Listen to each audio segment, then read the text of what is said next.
Hi guys! Kumusta po kayo? How is it going? Welcome back to my channel. This is Des, and in this video, I'm going to share to you a lot of things about Filipinos' thin skin or Filipino sensitivity. So probably you have heard a lot of this in so many expat channels in YT, or some Filipino channels have explained this in their videos. But in this video, I'll be sharing my own explanation and also some facts about Filipinos' Balat-Sibuyas.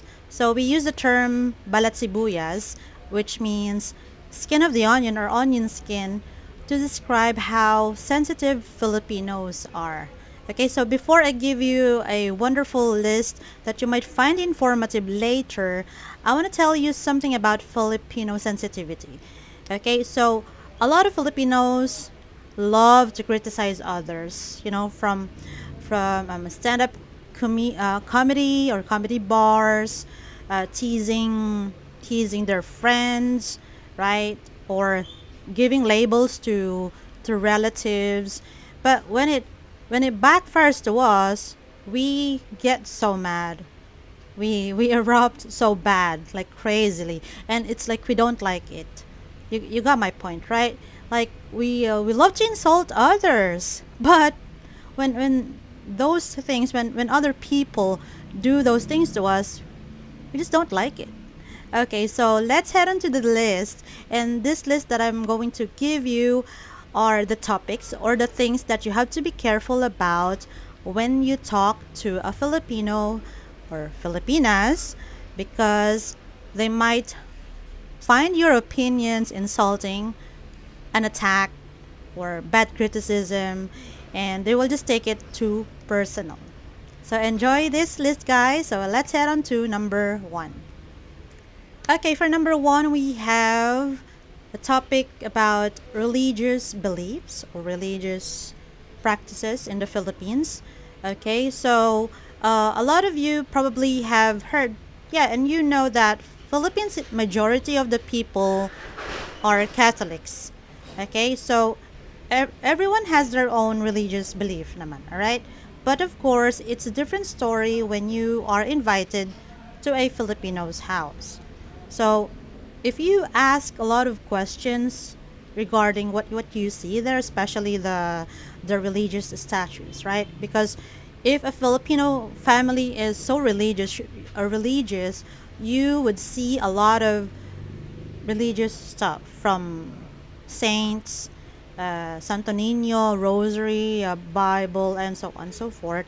Pictures of Jesus Christ or Catholic images. Okay, and you start giving unsolicited opinion. So you might be asked to join the Rosary prayer, novena for the dead, going to church twice or even thrice a week, and many more. And yeah, you start asking, why do you guys do this? Why do you have to go to church, thrice a week? Can you just pray at home? Okay, so that very simple question, and that's just a simple question, they will take it like, why are you asking? Are you trying to imply something in your question? So that's how sensitive, religious Filipinos are. Like, there's nothing wrong with the question, but I'm actually guilty about that. But I'm not religious, okay? So I would suggest that just don't ask about, directly. Don't ask directly about their religious practices or customs or traditions, because I don't want the family to hate you, especially if those are your future in-laws, right? Okay. So if ever you don't understand something about the religious practices of the family, so better ask your Filipino girlfriend or your fiance or wife, why do they do that? And you want to learn, to understand, and you have no intentions of insulting what they do. Okay, because when you ask directly, the parents, the relatives of your Filipina might take it in a wrong way, and it's not gonna do good for you. Okay, for number two, we have superstitious beliefs. Okay, so I'm gonna clarify something here, guys, because this is very common or commonly observed in the provinces, not really in the cities. Okay, so the people in a small town or village, they still believe in these supernatural creatures. Okay, from aswang. Okay, here's the picture. Aswang, from the Wende or the dwarves, diwata or those, yeah, fairies or encantos, you know, okay, and so many more. So a lot of people in these provinces, okay, small villages, so not all of them, but still many of them, especially the elders, they blame these things when unexplainable events happen in their community, to a person. You know, if everybody gets sick, they blame the witchcraft. They think that it's black magic. Okay, that's their belief. And many believe that the herb doctors are labeled as, most of the time, quack or fake doctors. So the elders in the provinces believe that the herb doctors can do better than the doctors in the hospital or a clinic. So because of this, uh, I guess it's about the Filipinos' belief on supernatural stuff. So the elders or the older people think that if the doctors cannot heal them, you know, cure their life-threatening diseases, they will just go to the herb doctors and ask for prayers. They will just follow the orders, or they would allow the person to do something to them, like maybe put some oil, whatever, magic liquid or oil, something like that. And and for them, uh, so those sicknesses are caused by the bad spirits. Okay, like what I've said earlier, someone is doing witchcraft on someone or a family. We call it kulam. Okay, so I suggest, guys, just watch them, observe. You don't really have to comment about their superstitious belief. So, in case you would hear someone in your Filipinas family believe in this kulam, black magic things, going to the herb doctor, just keep quiet. Let them do. Let them do it. And later they will learn something from it, right? Yeah. Since you are a foreign person in the family, it's not a good idea to meddle with their problems, though you are part of the family, and they know that, and you know that too. But the thing is, it's about their personal belief. They believe in aswang. If they believe that someone got crazy because someone did something to them, like, someone uh, did some witchcraft to the person, just let them experience it, and later they will realize that maybe they are wrong, and they will uh, learn something from that experience. Okay, guys, so for number three, I'm not gonna make this one long because I've mentioned this before. So, correcting a Filipino's or Filipina's English. So this is from the pronunciation, enunciation, choice of words, grammar, vocabulary, and so on. Okay, so if a Filipina doesn't ask for your correction, uh, just, you know, please better not be a grammar police. Okay, I understand you just want to help. There's no bad intention there. There's no hidden plan of making them feel embarrassed, right? Hey, uh, and you just want to help them improve their grammar. But by and large, Filipinos won't take it in a positive way. Okay, even Filipinos to Filipinos, we don't like other people correcting our grammar. Okay, so avoid correcting locals' English. um, or anything in between, okay, written or oral or verbal, especially publicly. You know, when your Filipino girlfriend or just friend, you're around or you're with others, you know, once you correct them, they will feel that they are dumb, and it's like you're putting them in a very embarrassing moment, okay?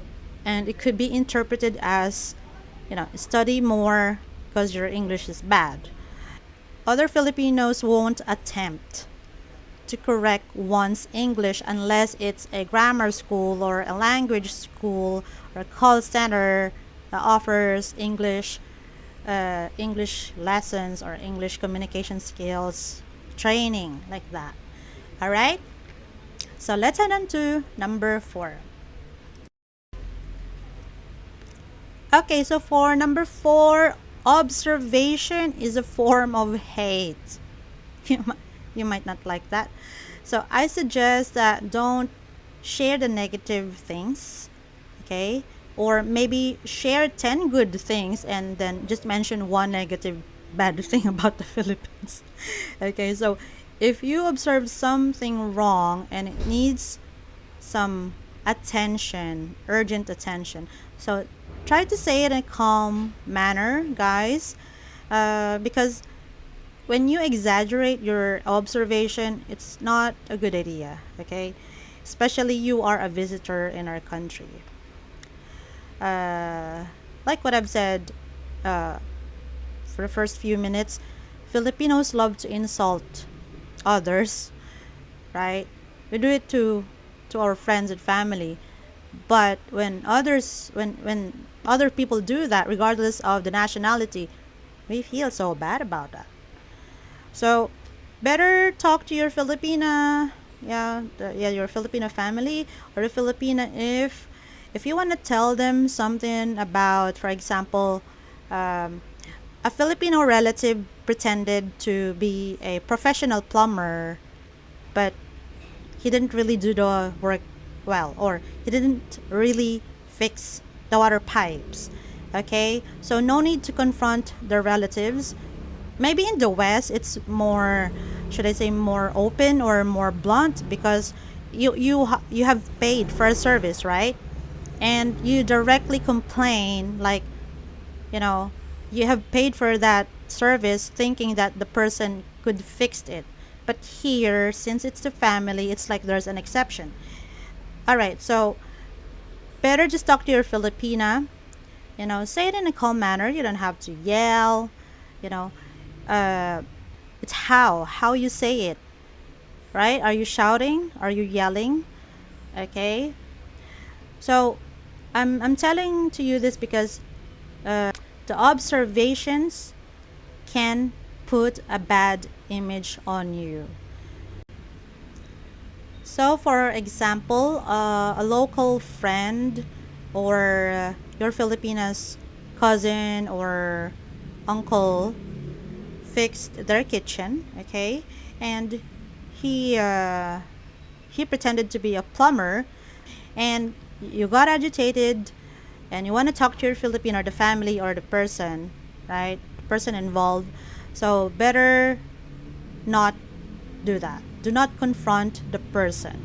Just talk to your Filipina about it, and she will be the one to, you know, to tell it to her family. Okay. All right, for number 5, this is connected to number 4. So number 5 is giving feedback to a service or a product. Okay.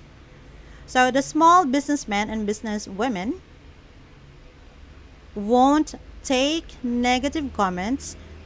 Okay, if you are a buyer, you know, they won't take it to improve their product or service, but rather they will take it as a hate. Okay, I know you guys can follow that. Okay, they will take it in the wrong way. They will think that it's you're attacking them personal. It's like you want to pull them down, pull their service down, like giving a bad reputation to their service. More likely, we call it crab mentality, right? It's not necessarily crab mentality because you are a consumer, you are a buyer, and they should understand that when they run a business, they should ready or be ready to accept positive and negative feedback from their buyers. Okay, so the feedbacks are actually more acceptable by the medium enterprise or the big businesses because they know what they are doing. Okay, so I'm gonna give you one perfect example about feedback can be a a form of insult. Okay, it's a bad comment. Okay, for example, in a Facebook group page, locals have been talking about this particular beach resort in South Luzon. I forgot it, but it's somewhere in Batangas. Okay, so I checked that thread and this discussion, and there's so many camp goers and beach goers who gave negative feedback to that beach resort's Facebook page. Okay, so the main complaint of those beach goers is the poor sanitation of that area. So when this beach resort learned that there are customers who are giving them negative comments, they block them in their Facebook page. See, like how can they improve their service, their beach, if they won't take it, they won't listen to the people who go there, right? And they only like to see the good stuff. They only want to hear the good things. So that's how a lot of businesses react on consumers' feedback here in the Philippines. Okay, so let's have number 6. Number 6 is politics. Okay, I've mentioned this in my previous live streams. So, do I need to say more, guys? You know, so to my first time listeners or subscribers in my channel, so if you can, please avoid being too opinionated about the Philippines politics, religion. Uh, should I say publicly? All right. So Filipinos are also frustrated. I and others are frustrated in what's going on with our politicians. Okay, so not because you are paying, and spending thousands of dollars here, then it gives you the right to join political rallies. So guys, I don't think you are that too you are going to waste your time to join political rallies, really. This is not even your country, but I totally understand. Of course, you have the right to express how you feel about the bureaucracy, the government processing things here, but just do it privately, okay? Because I believe that your main goal is to enjoy the Philippines. Whatever we can offer for you here, you know, uh, your focus is to relax, not to get stressed of Filipinos' everyday problem. Okay, so don't stress yourself thinking about our government officials, what crazy laws we have here, and why aren't the government doing their job well? It's everywhere.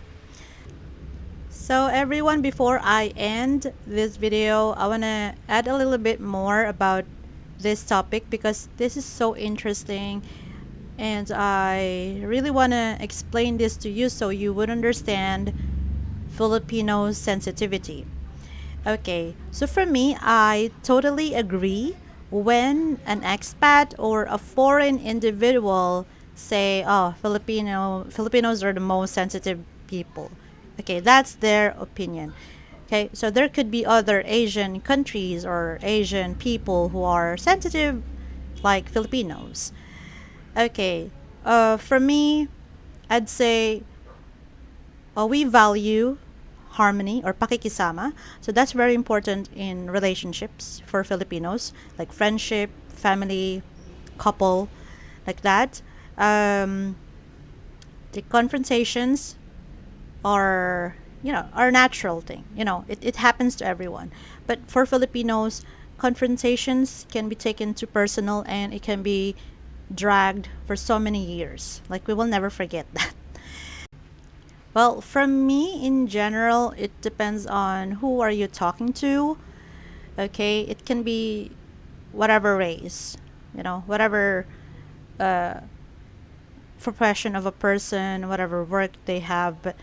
But if a person is confident enough, they are ready to to listen to your criticism, to hear your opinion, and they will not retaliate. You know, there's going to be a healthy conversation between you and a confident person who knows how to handle an opinion. And it's just an opinion for them. Yes, of course, it could trigger them, but they know that that is the person's opinion, okay? And it should not be taken too personal. But for insecure Filipinos or individuals in general, you know, uh, insecure people tend to retaliate first. They're not interested to hear what you're going to say. They get agitated, and they will not like your opinion, even if that's not really about them. They will take it personally, and the constructive criticisms is just like an insult for them. Okay, so if you notice in social media, or yeah, everywhere, right? In Filipino threads or discussions, in example in Facebook, there's so many keyboard warriors, Filipinos out there, and there's just very few that you would see that they can just reply civilly, or they know how to handle a person's opinion. They will not curse or swear at that person or whatever. So that's how Filipinos react. Okay, guys, so if you have some reactions there or opinions, if you agree or disagree to what I've said and discussed here, the comment section down below is open for your comments and opinions. Okay, so uh, let me see your comments there, and please watch my ads as well. Thank you so much for watching this. I hope you find this informative, and please do not forget to smash the thumbs up button, and yes, uh, share this channel to your friends and subscribe if you haven't. Okay, so maraming salamat po everyone, and be careful with your opinions when you talk to a Filipina online. Okay, so see you guys next time. Paalam!